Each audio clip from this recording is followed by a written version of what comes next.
Double engine సర్కారుతో ఆంధ్రప్రదేశ్కు మంచి రోజులు వచ్చాయని బీజేపీ అధ్యక్షులు మాధవ్ అభిప్రాయం వ్యక్తం చేశారు. కేంద్ర ప్రభుత్వ సహకారంతో నిధులకు డోకా లేకుండా పోయిందన్నారు. కాకినాడలో బీజేపీ కార్యకర్తల సమావేశానికి హాజరైన మాధవ్ మీడియాతో మాట్లాడారు. సెమీకండక్టర్ల పరిశ్రమతో పాటు భవిష్యత్తులో మరిన్ని పరిశ్రమలు రాబోతున్నాయని మాధవ్ తెలిపారు.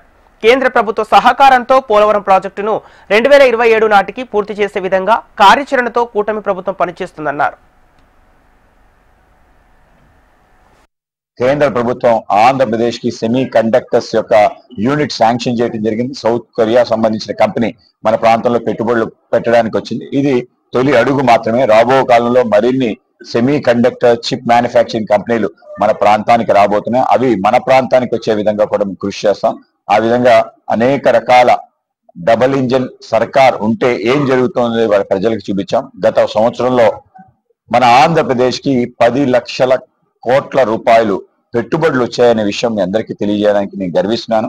ఒక సంవత్సరంలోనే ఇన్ని పెట్టుబడులు రావటం, అవన్నీ కూడా రియలైజ్ అవ్వడానికి 1.5 సంవత్సరాలు పడుతుంది. ఆ విధంగా మనకి పెద్ద ఎత్తున ఇన్వెస్ట్మెంట్స్ వచ్చాయి. అలాగే మన ప్రాంతానికి సంబంధించిన పోలవరం త్వరితగతిన పూర్తవుతుంది.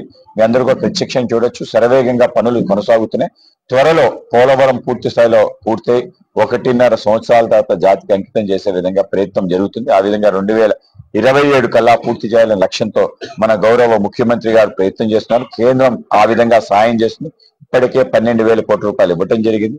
లెఫ్ట్ కెనాల్ పనులు ఏవైతే విశాఖ ఉత్తరాంధ్రకు సంబంధించిన ఉత్తరాంధ్ర సుజల స్రవంతిని ఇంకా మార్గం సుగమం చేసే విధంగా అది కూడా నిర్మాణం అవుతుంది. ఆ విధంగా పెద్ద ఎత్తున ఇరిగేషన్ ప్రాజెక్ట్స్ కూడా ముందుకెళ్తుంది. ఆ విధంగా మేము కూడా ప్రయత్నం చేస్తాం. వాళ్ళ కాకినాడ ఏదైతే సారథ్యం పర్యటన ఉందో చాలా అద్భుతంగా జరిగింది.